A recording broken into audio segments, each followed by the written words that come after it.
It's not a suicide, it's a sacrifice for a cause. That organization or somebody he had a dispute with planted a woman to claim that she is his wife, and she got successful in filing a 498A on him. Should we or should we not still hold the bastion of feminism, or do you think it deserves to be outrightly rejected? Judgement आती है court से जिसमें जजेस बोलते हैं उसका जो अपने वाइफ द्वारा हरासमेंट हो रहा था उसका कोई विटनेस नहीं है। यहाँ पे जो महिलाएं हैं जो क्रिमिनल बिहेवियर में इंडल्ज कर रही हैं उनको पनिश करने का हमारे पास प्रावधान नहीं है।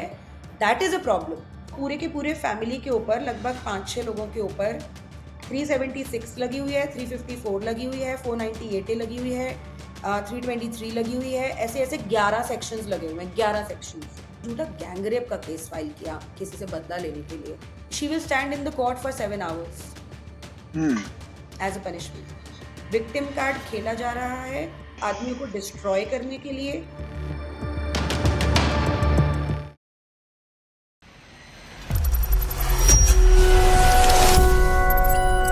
Welcome, Deepika ji, to this podcast. Thank you so much Ravi ji for having मी।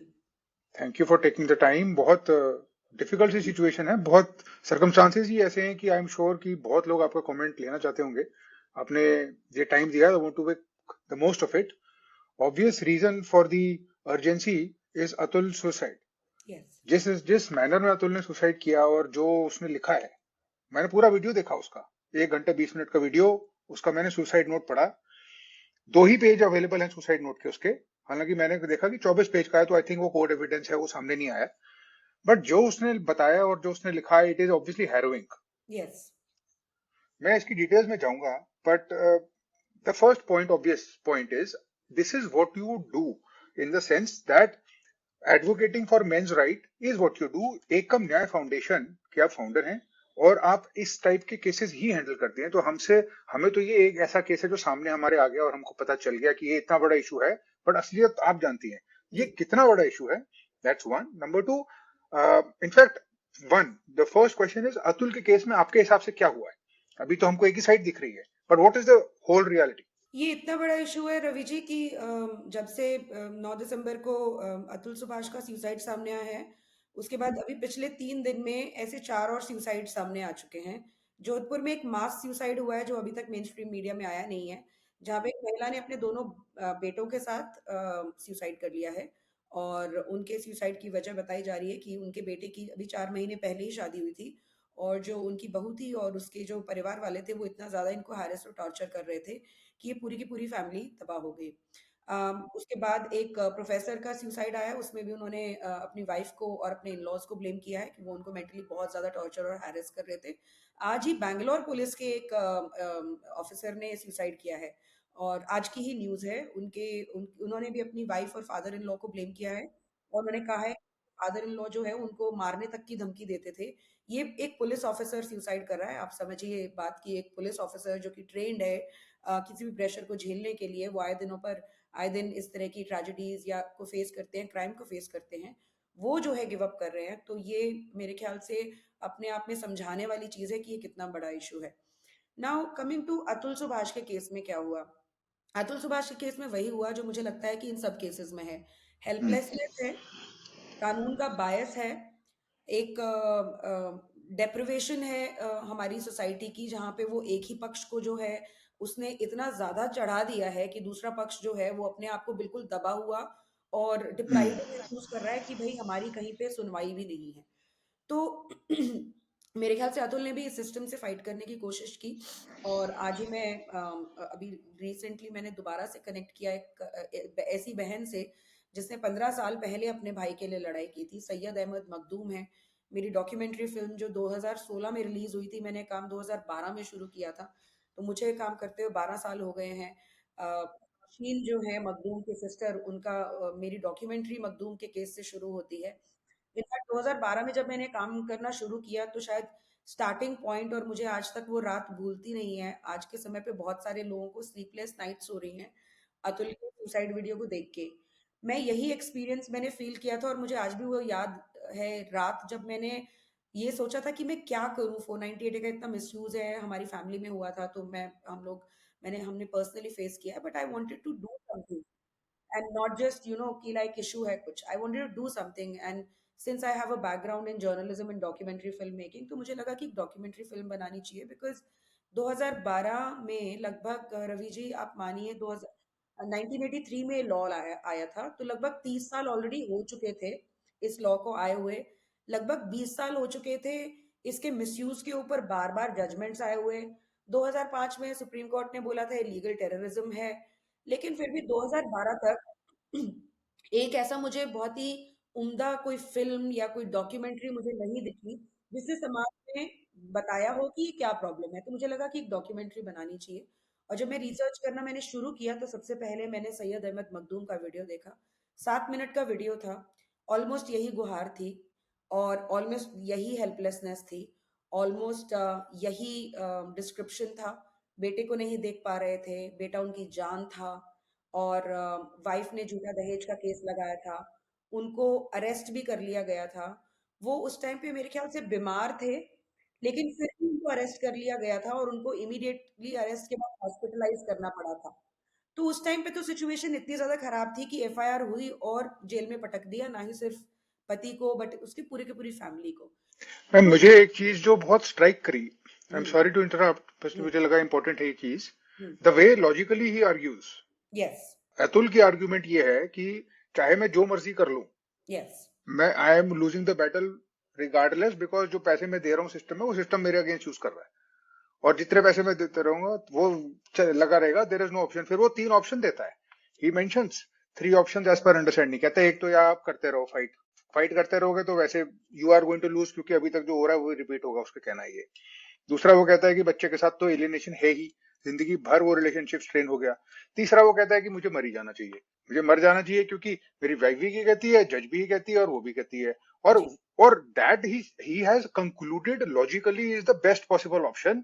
जी एक, उससे अवेयरनेस बढ़ेगी इसके हिसाब से, अतुल के हिसाब से। यस दूसरा, जो फंड्स हैं, उसने he has mention taxes, and I quote, he says it will also stop the taxes I pay, which is going to be utilized to pass more laws against more fathers and men and their families. Ravi ji मैं हर platform पे ये बात बोल रही हूँ, I repeat it again, it's not a suicide, it's a sacrifice for a cause, and sometimes something has to happen to shake up the system, shake up the conscience of people which is almost dead. And मैं मेरे को कोई कोताही नहीं है बोलने में कि system has actually become kind of blind. It is, मतलब मैं जिस तरह के केसेस देखती हूँ और करती हूँ रवि जी, अगर वो मासेस में पहुंचने लग जाएं, तो लोग ये अपना सर पटकने लग जाएंगे कि भैया ये मतलब क्या हो रहा है ये, this is absolutely logicless, this is absolutely bizarre, there is no rationality to it, and what is even happening?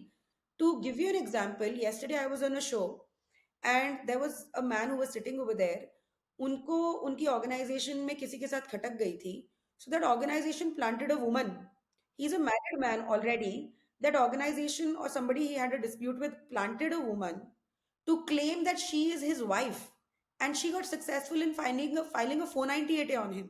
And Really? yes, Without a marriage certificate or anything? Nothing, nothing.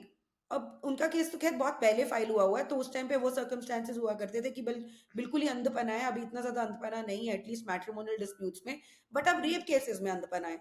मैं अभी at present I am helping a man who have been supporting and standing by for the last since the beginning of 2024, उसके ऊपर जिस बंदी ने rape case लगाया है और जिसकी वजह से वो 5 महीने जेल में रहे, उन्होंने उस लड़की को पहले कभी देखा भी नहीं था, जाना नहीं था, शक्ल नहीं पता थी, उसका नाम नहीं पता था, and that woman alleged rape from him 7 months prior, okay, backdated झूठी झूठी कहानियां बता के उसने एफआईआर दर्ज कराई, और इस बंदे से पुलिस स्टेशन के अंदर 50 लाख रुपए डिमांड करे गए, और जब इसने बोल दिया कि मैं नहीं दूंगा, मैंने नहीं किया ऐसा कुछ, तो उसको जेल में पटक दिया जाता है।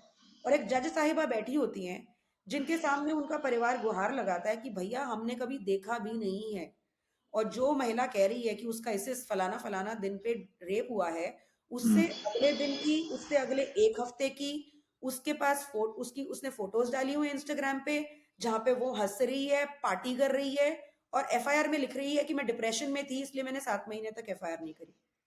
तो मतलब जो इन्वेस्टिगेटिव एजेंसीज हैं वो बिल्कुल अपनी आंखों पे काली पट्टी बांध के इन्वेस्टिगेट कर रही हैं। हवा मच गया है खासकर निर्भया के बाद कि whatever the woman says is just treated as gospel truth. And that is why, coming back to Atul Subhash, he felt absolutely suffocated.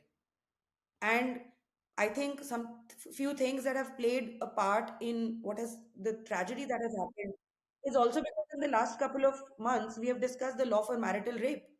Hmm. And that's why Yes, he says that I'm going to pay taxes which are going to be used against me, yes, he mentions that. not be used to make a men's commission or Hmm. to make a platform for men, which Hmm. is validated. It's been a week. ना एक parliament में एक member of parliament ने आवाज उठाई, ना supreme court में किसी ने एक शब्द भी बोला, एक सेंटेंस भी बोला।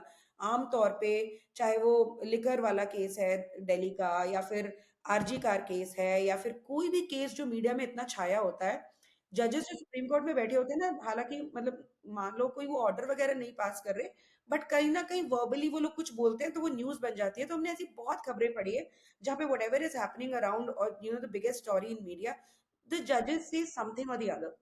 The Hmm. only thing that we have, as of now, we have heard is from uh, uh, ex-Chief Justice of India, D.Y. Chandrachud, where he says, we have not heard the other side of the story.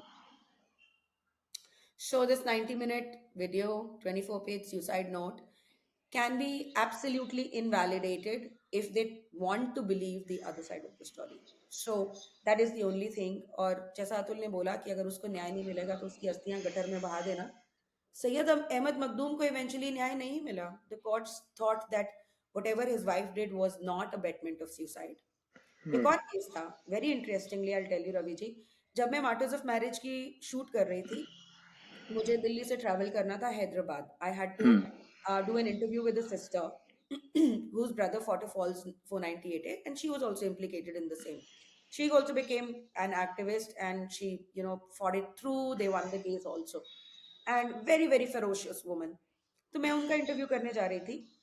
While I was in the journey in train, there was a suicide that happened in Bangalore of Hmm. Manoj Kumar, and I changed the destination of my journey, and then I landed up in Bangalore. I did not go to Hyderabad. I told her that I'll be coming later, but I want to go and cover this as it is happening right now. Manoj Kumar की ये story थी। Manoj Kumar was a private company employee. उनकी wife जो थी वो government job में थी, उनसे ज्यादा कमाती थी। वो और उनकी मदर इस बंदे को इतना ज्यादा ह्यूमिलिएट और डोमिनेट करते थे, एंड इवेंचुअली उसकी फैमिली से पूरा का पूरा उन्होंने टाइज उसके कटवा दिए थे। And eventually this man said कि आई हैव हैड एनफ, मैं एक पीजी में जाके रहूंगा, मैं ये बर्दाश्त नहीं कर सकता। उसकी वाइफ उसको पीटती थी, एंड उसने अपने सुसाइड नोट में लिखा था कि जब वो एक फटी हुई शर्ट और खरोंचों के साथ जब पुलिस स्टेशन गया, तो पुलिस ने उसको बताया कि हम आपकी एफआईआर दर्ज नहीं कर सकते, लेकिन आपकी वाइफ अगर यहाँ पे आ गई तो हमारे को आपके ऊपर दहेज या जो भी वो एलिगेशंस लगाएगी दर्ज करनी पड़ेगी। And so he filed for divorce, he left the house, he shifted to a PG. As soon as his wife received the divorce notice, वो उनके घर के बाहर जाती है, तेज तेज चिल्लाती है, उसके भाइयों को, उसके पूरी फैमिली को गालियां बकती है, पूरा का पूरा समाज इकट्ठा वहां पे हो जाता है। And then she goes to the police station, और वहां पे वो 498A की कंप्लेंट फाइल करवाने की कंप्लेंट दे देती है। That same night Manoj Hanks himself. Manoj को भी न्याय नहीं मिलता है, क्योंकि जजमेंट आती है कोर्ट से जिसमें जजेस बोलते हैं कि उसका जो अपने वाइफ की द्वारा हरासमेंट हो रहा था उसका कोई विटनेस नहीं है। ऐसी पर्सनल चीज का क्या विटनेस होगा? Gets and the woman gets acquitted. So what Atul did was a pile up of a lot of experiences of not just himself, but what is happening in the country around him. And since he was associated with an NGO, he was looking at these हाँ. things very minutely. This is a very, very disciplined, logical, rational mind that was at play, who was observing each and everything very, very clinically. And he analyzed things for himself, but more than himself, I think he analyzed things for his family. He thought the suffering of his family can be stopped only by him taking his life, और रवि जी बहुत सारे ऐसे लोग इसी वजह से suicide करते हैं कि उनको ये लगता है कि उनके परिवार जो है वो बच जाएंगे, but I just want to tell people ऐसा नहीं होता है। क्रिमिनल केसेस किसी एक अक्यूज के मर जाने से बाकी अक्यूज के खिलाफ जो है चलते रहते हैं। सो जो एफआईआर इनके परिवार के ऊपर फाइल करी गई है वो अभी भी कंटिन्यू होगी। जो डोमेस्टिक वायलेंस और मेंटेनेंस वगैरह जो केसेस हैं वो शायद खत्म हो सकते हैं, बट एक्चुअली प्रोविजंस हैं कि एक्चुअली एक विडो अपने फादर इन लॉ से भी मेंटेनेंस मांग सकती है। Hmm. So they still have a very strong case. या Hmm. Okay. Let me ask you, Deepika ji, how many exact cases, how many cases are there इस type के जो आते हैं? क्या कोई नंबर्स या स्टेटिस्टिक्स हैं हमारे पास? रवि जी, मैं मेरे को ये काम करते हुए 12 साल हो गए। मेरी मेरी लाइफ का मेरे ख्याल से मेरे काम का सबसे बड़ा चैलेंज जो है वो है data. And I give you a reason. When I been on TV debates for the last 3 days non stop, और मैं जो आर्गुमेंट सुनती हूँ फेमिनिस्ट का, वुमेन्स राइट एक्टिविस्ट का, वो बार बार एक आंकड़ा बताती हैं, दहेज हत्या, दहेज हत्या, दहेज हत्या। 304 बी एक कानून है, बहुत ही ज्यादा सख्त कानून है। उसमें let me put it very categorically कि वो बोलते हैं जला दिया, मार दिया, मर्डर कर दिया and all of that jazz. Sorry, I am so sorry, that is a very wrong word to use, but वो उन्होंने कहती है कि जला दिया, but it is not just these very extreme cases which get lodged under 304B, लेकिन कोई भी अननेचुरल डेथ अगर हो जाती है और वाइफ के पेरेंट्स ये अलेज करते हैं, या सुसाइड भी हो जाता है। फॉर एग्जांपल मैं आपको बताती हूँ, मेरे हालांकि हम डाउरी डेथ केसेस को बिल्कुल भी डील नहीं करते हैं क्योंकि मैं थोड़ा सा रिफ्रेन करती हूँ। जहाँ पे डेथ आ जाती है ना, वहाँ पे sometimes things are not very black and white, a lot of times things are very grey. तो आई रिफ्रेन कि हमसे कहीं गलती ना हो जाए, कि ये सोच के कि हम किसी इनोसेंट को बचा रहे हैं, हम किसी गलत इंसान को ना बचा लें, तो इसलिए we refrain from getting into dowry death cases completely. लेकिन इट इज अ फैक्ट कि ऐसे बहुत सारे केसेस हैं 304 बी के या डाउरी डेथ के। मैं इन लोगों से मिल चुकी हूँ, इन लोगों का अक्विटल हो चुका है। बहुत ही प्यारा हस्बैंड वाइफ का रिलेशनशिप था। पिछले दिन, जिस दिन उनका सुसाइड हुआ, उससे पिछले दिन तक उनकी बहुत प्यारी प्यारी चैट्स हैं। कोई उनके बीच में डिस्प्यूट नहीं है, कोई डाउरी नहीं है।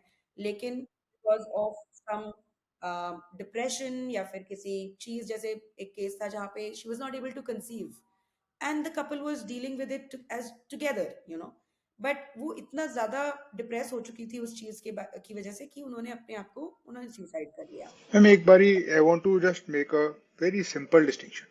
मैम किसी भी चीज में चार टाइप के केसेस होते हैं: true positive, true negative, false positive, false negative. For example, अगर सपोज करिए कि हमें का टेस्ट कराना है, का टेस्ट कराया और अगर हमको एक्चुअली कोविड है और टेस्ट कहता है कि आपको कोविड है, it is a true positive. या मान लीजिए मुझे कोविड नहीं है, हम्म उसने कह दिया कि कोविड है, हम्म फॉल्स नेगेटिव। हम्म ऐसे चार वैरायटी निकलते हैं केस के हर चीज में। अब मैम यहाँ पर तो it is not so clear कि यस क्या है पॉजिटिव क्या है negative. Hmm how do we distinguish hmm and how do we get to know the truth? Also, I must say this, I mean, just being a person who likes to think that they are logical, that we cannot compare the number of cases where men have been harassed unless we compare them to the cases that women have been harassed. True positives of men being harassed, like Atul, which seems to be, and the true positive where women have been harassed. क्या है ma'am इस चीज का actual relation, actual status या actual impression कैसे बनाए हम अपने दिमाग में, ताकि हम बायस ना हो जाए किसी भी side very very very beautifully put Ravi ji. मैं कंप्लीट करती हूँ उस चीज को। तो 304 भी है उसमें, नेचुरल डेथ मान लो, अगर ये सुसाइड जो है, अगर में। महिला, अतुल की बजाय अगर किसी महिला ने किया होता, तो 7 साल के अंदर जो इस तरह की अननेचुरल डेथ्स होती हैं, वो अगर वाइफ की फैमिली जो है कंप्लेंट फाइल करे तो वो डाउरी डेथ बन जाती है। तो इस तरह के आंकड़े जो हैं, बार बार जो पिछले 3 दिन में वुमेन्स राइट एक्टिविस्ट ने बोला, उन्होंने बोला कि जब तक 6,000 महिलाएं जो हैं हर साल जो है डाउरी डेथ का शिकार होती हैं, हम डाउरी लॉ को डाइल्यूट करने की बात नहीं कर सकते। Now I'll come to the point that I was making कि हमारे पास ऐसे कोई आंकड़े नहीं है। कोई 304 बी, कोई 498 ए, कोई डोमेस्टिक वायलेंस, कोई 376, कोई 354, ऐसा कोई भी सेक्शन नहीं है जिसमें पुरुष ने महिला के खिलाफ कंप्लेंट फाइल करी हो और हमारे को पता चले कि इतने पुरुषों ने इतनी महिलाओं के खिलाफ एटलीस्ट कंप्लेंट भी फाइल करी हो। वो सच्चे थे कि नहीं थे वो बात है, बट कंप्लेंट भी फाइल करी हो। वो डेटा एग्जिस्ट ही नहीं करता है सच। है ही सही। नहीं, क्योंकि लॉज नहीं है, right? The only data that we perhaps have is कि इतने हजारों लोग हैं जो मैरिज प्रॉब्लम्स की वजह से या फैमिली प्रॉब्लम्स की वजह से सुसाइड कर रहे हैं, जो नेशनल क्राइम रिकॉर्ड्स ब्यूरो का डेटा है। जो 4,500 लोग हैं, पुरुष हैं, जो हर साल जो है मैरिज रिलेटेड प्रॉब्लम से सुसाइड करते हैं। लगभग 31% वो आदमी हैं जो फैमिली रिलेटेड प्रॉब्लम से सुसाइड करते हैं। तो कोई एजेंसी नहीं है जो यहाँ पे हमारे को स्टेटिस्टिक्स दे रही है when it comes to men suffering. Now I will come to कि हम लोग बायस ना हो जाए, इसलिए हमारे को इन दोनों चीजों में कंपैरिजन करना पड़ेगा। आप सही कह रहे हैं कि हम लोग को बायस नहीं होना चाहिए, बिल्कुल भी नहीं होना चाहिए। लेकिन मैं थोड़ा सा डिसएग्री करूंगी यहाँ पे। महिलाओं के खिलाफ क्राइम हो रहे हैं, वो चाहे 2 हो रहे हैं चाहे वो 2 लाख हो रहे हैं, वो अपना एक प्रॉब्लम है। और पुरुषों के खिलाफ जो क्राइम हो रहे हैं, वो चाहे 2 हो रहे हैं चाहे सिर्फ 2,000 हो रहे हैं, वो अपनी एक प्रॉब्लम है। यहाँ पे जो इनके साथ परपेट्रेटर्स हैं वो आदमी हैं, उनको पनिशमेंट मिलनी चाहिए। जब वो प्रूव हो जाता है कि ये गलत थे, और उनको ट्रायल भी किया ना जाना चाहिए, जेन्युइन जो विक्टिम्स हैं उसमें आदमी को आप पनिश कीजिए, जेल कीजिए, जितनी भी पनिशमेंट बनती है उस स्पेसिफिक क्राइम के लिए प्लीज उनको पनिश कीजिए। लेकिन यहाँ पे, क्योंकि वहां पे जो पुरुष ऐसा कर रहे हैं वो क्रिमिनल्स हैं, हम उनके लिए बिल्कुल कतई कोई सिंपैथी नहीं रखते हैं, एम्पैथी नहीं रखते हैं। They are criminals, they should be tried as criminals and they should be punished as criminals. But the problem is, यहाँ पे जो महिलाएं हैं जो क्रिमिनल बिहेवियर में इंडल्ज कर रही हैं, उनको पनिश करने का हमारे पास प्रावधान नहीं है। That is a problem. And the bigger problem then that, I would tell you Ravi ji, is कि अगर महिला परपेट्रेटर भी है, यानी कि वो पीटती है, मारती है, अब्यूज करती है, सर तोड़ देती है, बैट से मारती है, डंडे से मारती है, उस केस में अगर आदमी जाके एफआईआर दर्ज करवाने की कोशिश करता है, तो पहली बात तो, और मैं ये ऐसा मैटर अभी at present right now where we are talking मैं डील कर रही हूँ, जम्मू कश्मीर का मैटर है। उस बंदे अच्छा। को इतने बड़े बड़े बाइट मार्क्स हैं, एफआईआर दर्ज नहीं करी पुलिस ने, और इंस्टेड उसको बोल रहे हैं कि अगर तुमने ज्यादा जबरदस्ती करी या ज्यादा इस मैटर को बढ़ाया, क्योंकि मैंने उसके लिए हम्म। पोस्ट डाल दी थी, तो हम हाँ। तुम्हारे को जेल में डाल देंगे इसकी तरफ से एफआईआर करके।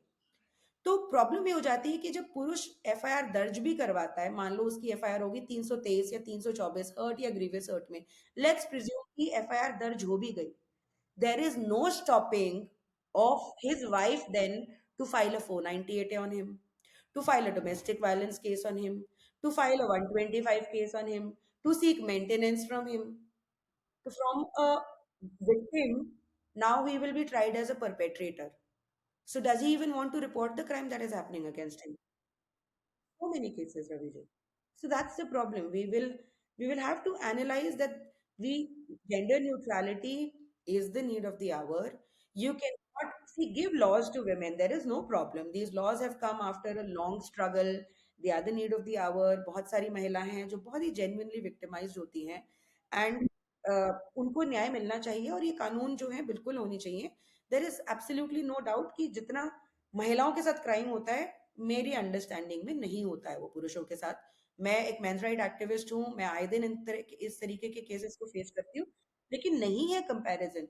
बहुत ज्यादा है उनकी सफरिंग और हरासमेंट, बट हम कब तक इस सफरिंग, इस साइड की सफरिंग और हरासमेंट को इग्नोर करेंगे? इस नहीं, आपकी बात बिल्कुल ठीक बस है। होने चाहिए जब हम सोचें कि चलो, हाँ चलो अब आपका भी नंबर आया है, हम आपको भी न्याय देंगे। आई don't think so societies should function like that. कोई भी प्रोग्रेसिव सोसाइटीज है वहां पे सब में जेंडर न्यूट्रल लॉज हैं। एक डिसेंट परसेंटेज ऑफ women है who are tried as criminals and hmm. convicted as criminals, whether that's domestic violence, whether that is rape, even rape के लिए वेस्ट में महिलाओं की कन्विक्शन है, और काफी डिसेंट परसेंटेज में है। हमारे यहाँ पे तो कॉग्निजेंस भी नहीं है कि कोई महिला भी किसी आदमी को फोर्सफुली सेक्सुअल रिलेशनशिप्स डेवलप करने के लिए फोर्स कर सकती है या उसके साथ जबरदस्ती कर सकती है। हमारे तो कॉग्निजेंस में है ही नहीं। मेरे पास हम्म। इतने सारे आदमी आते हैं जो एक्सट्रीम स्टॉकिंग के विक्टिम्स हैं, नॉट हम्म। स्मॉल स्टॉकिंग, मैं एक्सट्रीम स्टॉकिंग के बोल रही हूँ। जहाँ पे उनकी, जैसे वो बेबी रेनडियर की जो कहानी, वो नेटफ्लिक्स पे शो बहुत फेमस हुआ है, मेरे हम्म। पास एक नहीं ऐसे 10 बेबी रेनडियर है इंडिया में। हम्म। और पुलिस उनको बोलती है कि सर हम क्या करें, सर हम क्या करें, हम उसके ऊपर स्टॉकिंग का केस नहीं लगा सकते। तो legal provisions are completely lopsided. आपका यस। ये कहना बिल्कुल ठीक है, और यही है आई थिंक समझने वाली बात अभी तो सिस्टेमिक लेवल पे आदमियों के लिए, क्योंकि वो राइट्स है ही नहीं, वो लॉज है ही नहीं जो वुमेन के लिए, इसलिए उनके केसेस सामने नहीं आते, इसलिए हमको भी पता नहीं चलते। और जो लॉज वुमेन यूज करती हैं उसमें भी ये नहीं पता चलता कि फॉल्स पॉजिटिव फॉल्स नेगेटिव या ठीक कौन से हैं गलत कौन से हैं। अब मैं आपको एक और चीज कंक्लूड करने के लिए बोलती हूँ। अ, आज ही मध्य प्रदेश हाई कोर्ट की एक जजमेंट आई है। उसमें आप सोचिए कि लव मैरिज थी, एक ही साल में उनकी लड़ाइयाँ हो गई। आदमी ने डिवोर्स केस फाइल किया और साथ ही साथ में एक सिविल इंजंक्शन का सूट भी फाइल किया। I haven't read exactly the whole judgment, but I'm telling you what I read from the live law article जो उन्होंने एक ब्रीफ समरी शेयर किया है। हाँ हाँ। तो इसने डिवोर्स केस फाइल कर दिया हस्बैंड ने ऑन ग्राउंड्स ऑफ क्रूअल्टी, और सिविल इंजंक्शन भी उसने फाइल कर दिया। तो उस चीज के होने के लगभग 4 या 5 महीने बाद मेरे ख्याल से 2021 में महिला ने एफआईआर फाइल करी। वो मैंने एफआईआर के कंटेंट्स अभी मैं पढ़ रही थी आपके साथ डिस्कशन से पहले, कि हस्बैंड ने डाउरी मांगी, उसके माता पिता ने भी डाउरी मांगी, उसके एक भाई था जिसको वो उन दोनों के बीच में सुलाता था और वो उसको मोलेस्ट करता था। उसके पिताजी जो हैं उन्होंने उसका रेप करने की कोशिश की। उसके कोई चाचा जी या कोई अंकल हैं, पति ने बोला कि तुम्हारे को उनके साथ भी रिलेशनशिप डेवलप करना पड़ेगा। इसने इनकी फर्स्ट नाइट की वीडियोस बनाई और वो वीडियोस बना के इसको ब्लैकमेल करा। तो पूरे के पूरे फैमिली के ऊपर लगभग 5-6 लोगों के ऊपर 376 लगी हुई है, 354 लगी हुई है, 498 लगी हुई है, 323 लगी हुई है, ऐसे ऐसे 11 सेक्शंस लगे हुए हैं, 11 sections okay. Minor. And today the high court has quashed the case, saying it is a absolutely bogus false case. Medical evidence zero. Zero medical evidence in the case. Zero technical evidence in the case कि वो बोल रही थी कि इसने मेरी video बनाई, video बना के ब्लैकमेल किया, ऐसी कोई वीडियो एग्जिस्ट नहीं करती है। Zero threats, zero WhatsApp chats, zero evidence to this, such a long story which sounds so horrific, so horrific, you know। Rape भी है, मोलेस्टेशन भी है, डाउरी भी है, डोमेस्टिक वायलेंस भी है, मतलब क्या क्या उस महिला के साथ हो रहा था। But you know what? These are just statements that get written in a lot of cases. A lot of cases. We deal with these cases day in, day out. When you read the FIR, it sounds like the most horrific story. But these are absolutely white lies, white statements that then get demolished in the court of law. But the irony is, the problem is, MP high court जब इसको cosh करता है और साफ सुथरे शब्दों में उन्होंने, आप जैसे पॉजिटिव बोल रहे थे ना, test positive, they have said it in judgment it's a false case, so it's a positive case, okay, they have said, identified it. It's a true negative. It's a yes, no punishment for the woman. So no punishment for the woman. It was No, all false, huh? no, not even token. Despite her it being proven that she filed a false case. Yes, not even a token. Why? Ask them. They Is have it all the because power. there are no penal provisions for that, or is it No, because there the? are. There are. They can. Acha. They have all the powers. They have the power to register a case against her, a criminal case against her. They have the power to ask her to compensate this person. अभी जैसे Bombay high court में एक petition लगी हुई थी, अम, शायद property से related थी, some senior citizen who was not vacating a flat and it had to be rebuild. The high court slapped a fine of 5 lakh on him for wasting the time of the court. मन नहीं करता था, मतलब contempt और बहुत चीजों के पीछे कोर्ट इज वेरी स्ट्रिक्ट। मैं तो खुद कोर्ट में काफी आर्ग्यू किया है, but obviously in taxation cases I was in the tribunal. Ma'am एक बात बताइए, इस टाइप के जजमेंट्स आते हैं, पता चल रहा है मतलब वहां पे क्लियरली लिखा है कि केस ही फॉल्स था, और उस फॉल्स केस के जो ऑटोमेटिक पिनल प्रोविजंस मैं आपको एटलीस्ट एक और कुछ। चीज बताती हूँ to just explain you the bizarreness of these things. Rohtak का एक केस है, उसमें एक लड़की एक आदमी के साथ रिलेशनशिप में थी, उनका रिलेशनशिप ब्रेकडाउन हो गया and she got back at him by filing a gang rape case on him and his friend. They spent 2 years in jail and then they got acquitted, and it was stated that she foisted a false case and she admitted to it as well.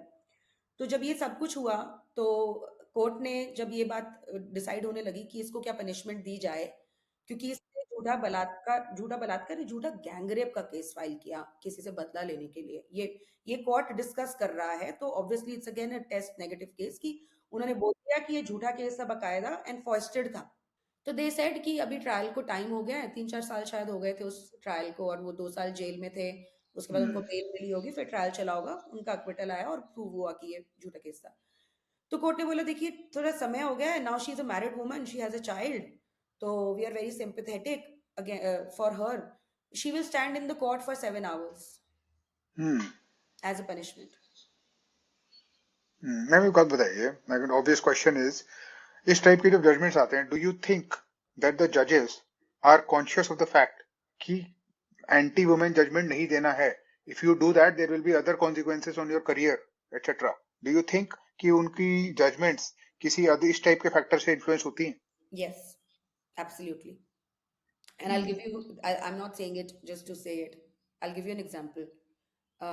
There was a session court judge, yeah, sessions judge hmm. in, थोड़ा पुराना हो गया है बात, but एक जज थे, उनका नाम था वीरेंद्र भट्ट, अभी भी जज होंगे, बट उनको निकाल ही दिया था मेरे ख्याल से उस रोल से, तो उसके बाद फिर हम लोग को उनकी जजमेंट पढ़ने को नहीं मिली। रवि, मैंने उनकी जजमेंट्स पढ़ी थी, बहुत सारी जजमेंट्स पढ़ी थी, जिसे कहते हैं ना कि persona who is extremely rational, logical, calls a spade a spade. उन्होंने पुरुषों को भी कन्विक्ट किया था जहां पे उन्होंने रेप किया है, उन्होंने अक्विटल के जजमेंट्स दिए थे, और कॉल आउट किया था लड़कियों को झूठे रेप केस फाइल करने के लिए। ओके, उनकी एक जजमेंट थी जिसमें उन्होंने कुछ ऐसा लिखा था कि first the woman would looked for greener pastures. वो मेरे ख्याल से, हालांकि बहुत पुराना केस हो गया है, पार्डन मी अगर मैं बिल्कुल एग्जैक्ट चीज नहीं बता रही हूँ, but as much as I remember, उसमें उन्होंने कुछ ऐसी स्टेटमेंट दी थी कि first girls are looking at a greener pastures and then they are crying rape because it was a case of consensual relationship going sour and then the girl pressing rape charges. तो उस लड़की ने मेरे ख्याल से कुछ ऐसा allegation लगाया था कि ये मेरे को किडनैप करके दिल्ली से मनाली वगैरह शायद ले गया था, और वहां पे जाके उसने उसके साथ सेक्सुअल असॉल्ट किया, और ऐसा ऐसा कुछ उसके केस के फैक्ट्स थे मेरे ख्याल से। तो जज ने बोला था कि दिल्ली से बस में वो आपको लेकर गया है, आप कह रहे हो किडनैप करके लेकर गया है या फिर कुछ सुंघा वुघा के लेकर गया है, बहुत लंबी जर्नी होती है बस की, बहुत सारे लोग होते हैं बस में, मतलब किसी को ना पता चले कि कोई बेहोश इंसान को कोई दिल्ली से मनाली लेकर जा रहा है, which is almost a 12 hour journey, it is unbelievable, you know. So he concluded that it was a consensual this thing relationship which had gone sour, and of course the boy had also produced evidences कि वो 3 दिन hotel में रहे थे, ऐसा एक दिन नहीं रहे थे, 3 दिन रहे थे, लॉग इन किया था, चेक इन किया था, फुटेज थी वगैरह वगैरह। ही वाज सेंट, सो उनकी कोई एक जजमेंट आई थी, आई डोंट एग्जैक्टली रिमेम्बर, शायद यही वाली थी, ग्रीनर पास्चर्स वाली थी।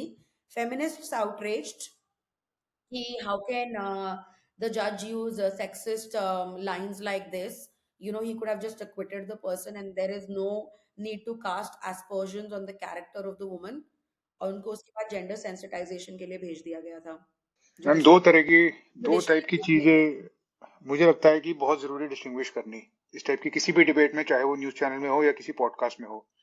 There are two types of different types of issues, different types of judgments, which should never be confused. One is the legal one, and one is the one that we make in our head, which is basically a subjective judgment. But we all know, आप तो जानती हैं, you're a professional, that ये दोनों चीजें intermingled होती हैं। आप जो कहते हो 498 है कि मिसयूज हुई नहीं हुई, will depend on the peculiarity of the case, और जज के माइंडसेट है, जो कुछ भी है अलग उसमें फैक्टर्स है, वो एक लीगल जजमेंट है। अब इस टाइप के केसेस जब सामने आते हैं तो एक और जजमेंट बनाते हैं, जो हम बनाते हैं सब्जेक्टिवली। अब इसमें क्या इशू है मेरे हिसाब से, which why is this so important to talk about, is हमारे जजमेंट में, हमारे कॉमन परसेप्शन में एक एस्टेब्लिश बात है कि women are suppressed, downtrodden, and at a disadvantage than men in general. I frankly, personally believe that myself. Yeah. But when things like this come to the forefront, that perception which has taken so many years to build takes a huge hit. Yes. And it can have the effect of throwing the baby out with the bathwater. भाई अब एक तो इसलिए आगे तो आपका पूरा impression ही, अब ये प्रॉब्लम है। मैं देखो, कोर्ट तो जजमेंट कर लेगा और वो तो डिस्टिंग्विश कर लेगा कि भाई सारे औरतें नहीं होती ऐसी, अगर एक आध होती भी है तो, और सारे आदमी भी ऐसे नहीं होते अगर एक आध होता है तो। बट जब हम इस टाइप की चीज सुनते हैं और इतनी इमोशनली रेजोनेंट होती है, वो चीज आई थिंक थोड़ा सा क्लाउड कर देती है हमारी जजमेंट को। यू बीइंग अ प्रोफेशनल, आपका अनबायस्ड ओपिनियन क्या है? शुड वी और should we not still hold the bastion of feminism, or do you think it deserves to be outrightly rejected? No see Ravi ji, मेरा मैं इंजीनियरिंग बैकग्राउंड से हूँ। मैंने कोई जेंडर स्टडीज नहीं किया है, ऐसा कुछ नहीं है।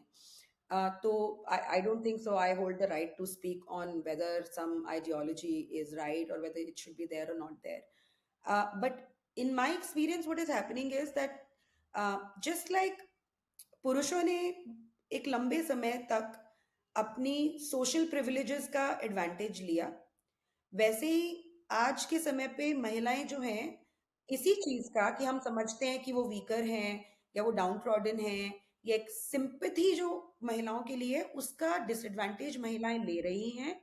विक्टिम कार्ड खेला जा रहा है लोगों आदमियों को डिस्ट्रॉय करने के लिए, और ये गलत है मुझे लगता है। Feminism, as much as it is about upliftment of women, giving them exactly the same opportunities as men have, it is beautiful. I have nothing against it.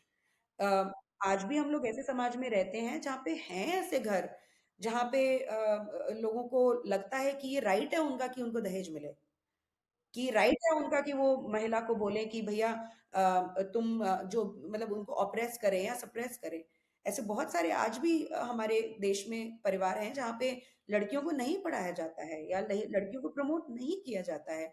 ये लड़कियों की बहुत जल्दी शादी कर दी जाती है, लड़कियों को बर्डन समझा जाता है। मेरे दिमाग में उन चीजों की कोई कंफ्यूजन नहीं है। तो we need feminism? Well, I would say we definitely need empowerment of women. But at the same time, we need to call out women who are taking absolutely undue advantage. Ji, ma'am एक चीज और जरूरी है बोलनी कि चाहे लड़का हो चाहे लड़की हो, अल्टीमेटली जब इंसान तो वही है ना, इंसान तो इंसान ही है। प्रीफ्रंटल कॉर्टेक्स और दिमाग और अमिगडाला तो वही चलता है जो चलता है। और anger is a fundamental human emotion. अब जब एंगर पे ही बात आ गई और आपकी दुश्मनी और आपकी सेल्फ रिस्पेक्ट पे ही वो बिल्कुल ही आ गया, मतलब हद ही पार हो गई, तो फिर इंसान साम दंड भय भेद जो कहते हैं ना वो करता है फिर। और वो फिर फर्क नहीं पड़ता आदमी हो या औरत हो।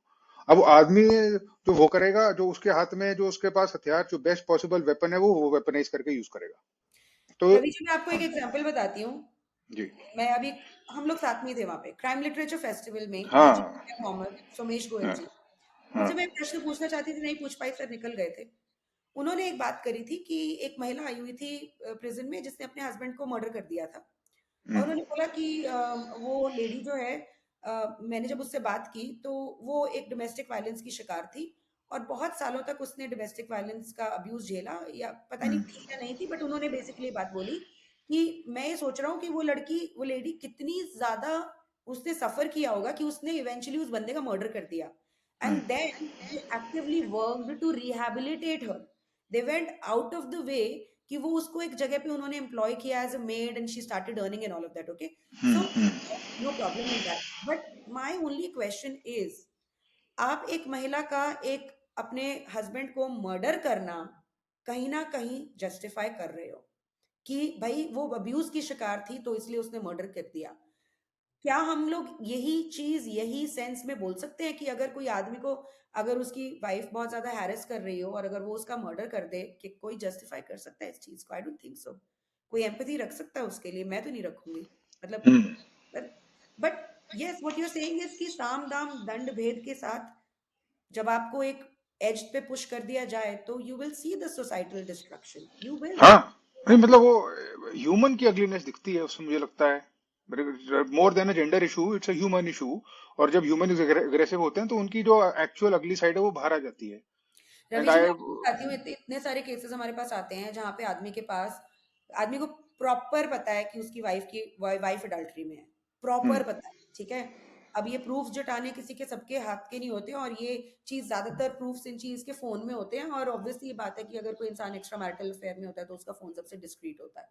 हम्म। बट उनको पता है, कहीं कहीं पे उन्होंने रेड हैंडेड पकड़ा भी है। एक केस मेहुल का है गुजरात से, मैंने अपने यूट्यूब चैनल पे उसके साथ इंटरव्यू भी किया है।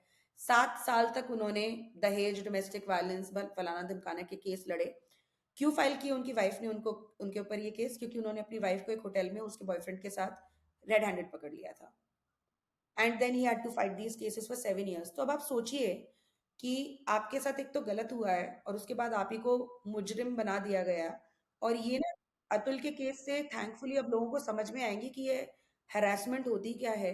बट आप सोचिए, आप कोर्ट में जाके खड़े हैं, आपके आसपास क्रिमिनल्स हैं, आपको बेल भी लेनी पड़ेगी, आपको जज की इस तरह की फालतू बातें भी सुननी पड़ेंगी, फिर आपको ये भी सुनना पड़ेगा कि भाई तू पैसे दे दे। आप जब तक पैसे नहीं दोगे तब तक आपको सब हरास भी किया जाएगा। आपकी पूरी फैमिली को जवाबदेही करनी पड़ेगी। क्यों? क्योंकि आपकी शादी है, it didn't work out and you are not at fault but the other person is at fault. People are different, minds are different. कोई भी इंसान कैसे रिएक्ट करेगा you can not predict. Who feels pushed to the edge when is not a factor of humanity, it's a factor of individuality। सब लोगों का threshold बिल्कुल अलग होता है, बिल्कुल सही अलग। बात। और अब दो लोग जब साथ में जो आते हैं तो एक अगली अलग ही एंटिटी बन जाती है which is different from them. उसकी अपनी खुद की माइंडसेट होती है, वो कब एक्सप्लोड कर जाए या कब वो स्ट्रेंथन हो जाए, it is hard to predict.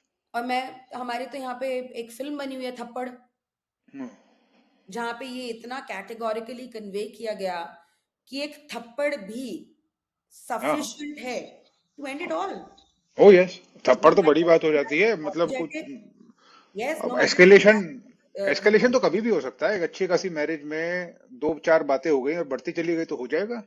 तो अगर अगर आप बोल रहे हैं कि एक महिला को अगर उसका हस्बैंड थप्पड़ भी मार दे, या उसको निग्लेक्टेड रिलेशनशिप दिखाई है उस मूवी में, वो निग्लेक्टेड फील करती है, then it is absolutely fine to completely and it all. हाँ, बट मतलब अगर वो उसका कोई थ्रेशोल्ड को थ्रेशोल्ड अपने पॉइंट थोड़ा दिखाया मार उन्होंने। दे और वो हाँ। बोले कि भाई this is the end of it all, I don't care about the kids, I don't care about you, I don't care about anything, you slapped me, it is end of it all. तो क्या ये वो जो फिर women's right activist है वो क्या बोलेंगे? He is fine, he is absolutely right? I don't think सो। वो मतलब कई चीजों का थ्रेशोल्ड जब पार होता है तब इंसान ऐसा स्टेप लेता है। तो आई थिंक उसकी सिंबॉलिक वैल्यू ज्यादा है कि थप्पड़ की ना। और जो यस, थप्पड़ से पहले हुआ वो अल्टीमेटली, जो थप्पड़ ने बस उसको वन पुश कर दिया थ्रेशोल्ड के उस पार। Absolutely absolutely. मैम सो इसकी क्या सोल्यूशन है? अब what do you think, what should men do, what should women do, and what is it that we need to know as a society that we do not know? I think it's a very very subjective question Ravi ji. हमारे इतने इतने senior advocates, इतने senior जजेस, हमारे law makers जिनको हमने वहाँ पे पावर में बिठाया है हमारी संसद में, वो समाज के इश्यूज रिजॉल्व करने के लिए, प्रॉब्लम सॉल्व करने के लिए वहाँ पे बैठे हैं। आई रिमेम्बर अंशुल वर्मा जी, एक मेंबर ऑफ पार्लियामेंट, आज से उन्होंने मेरी डॉक्यूमेंट्री मार्टिर्स ऑफ मैरिज देखी थी, उन्होंने बोला था पार्लियामेंट में कि 498 में चेंज होना चाहिए, लोग आत्महत्या कर रहे हैं, शादी के शहीद हो रहे हैं, बट अनफॉर्चुनेटली इन चीज़ों को कोई तवज्जो नहीं देता है। तो आप सोसाइटी में और गैप क्रिएट कर रहे हैं। जहाँ तक पुरुषों को क्या करना चाहिए, महिलाओं को क्या करना चाहिए, उसकी बात है, तो मुझे लगता है कि that is a degradation of society as a whole, on on morals, on ethics, on values, money, quick gratification are the factors that are driving people today। और रूट जो कहीं पे है ट्रस्ट का, एडजस्टमेंट का, वो कहीं खत्म होता जा रहा है। आई विल नॉट से only from one side, probably from both the sides. And जो हमारे वैल्यूज हैं, ट्रेडिशंस हैं हमारी कंट्री में, वो तो ऑब्वियसली ठीक है, मैं उनकी तरफ इतना नहीं जाऊंगी। I think it is the responsibility जो हमारे न्यायालय हैं, जो हमारे इन्वेस्टिगेटिव एजेंसीज हैं, उनको इसलिए वहां पे, उनको न्याय करने के लिए वहां पे बिठाया गया है। तो न्याय अगर जेंडर का फैक्टर हो जाए तो प्रॉब्लम्स तो क्रिएट होंगी ही होंगी। क्राइम खत्म नहीं हो सकता, प्रॉब्लम्स खत्म नहीं हो सकती, लेकिन उनको उनके उनको एड्रेस करना जरूरी है। और last but not the least, मैं बस यही बोलूंगी कि I feel very saddened and disheartened. एक चीज तो मैम क्लियर है कि जैसे हर कोई चाहता है ना मेरे घर से और मेरी जिंदगी से कैंसर दूर रहे, उस कैटेगरी की चीज है ये बीमारी की तरह है। इस टाइप की लड़ाई, और ये लीगल सिस्टम जो उसको इतना परपेचुएट कर सकता है और इस हद तक किसी को पुश कर सकता है, मुझे नहीं लगता कि किसी भी तरीके से वो जस्टिफाइड है। फॉल्स पॉजिटिव, फॉल्स नेगेटिव, चाहे जो भी हो, systems need to be a lot better than they are. कोई बंदा अगर यहाँ तक जा सकता है, और ऐसे आप बता रही है कि बहुत सारे जाते हैं, the same argument, I would say emphatically, also stands for the side of the women. चलिए ma'am, thank you for this conversation, जो कि बहुत जरूरी मुझे लगा पब्लिक डोमेन में डालनी। और मैं ये जरूर उम्मीद करूंगा कि तो दोनों पर्सपेक्टिव दिमाग में लेने बहुत जरूरी है। हमारा फर्ज बनता है सिविलियंस, और अगर हम किसी चीज पे ओपिनियन बना रहे हैं तो it's our moral responsibility to have that opinion, to be at least well informed and to keep an open mind and to be able to adapt, and if other things come to light then to change it also. Thank you ma'am for your time, and I really hope that you continue the good work, and I'm very thankful for your perspective, and I hope that things will improve.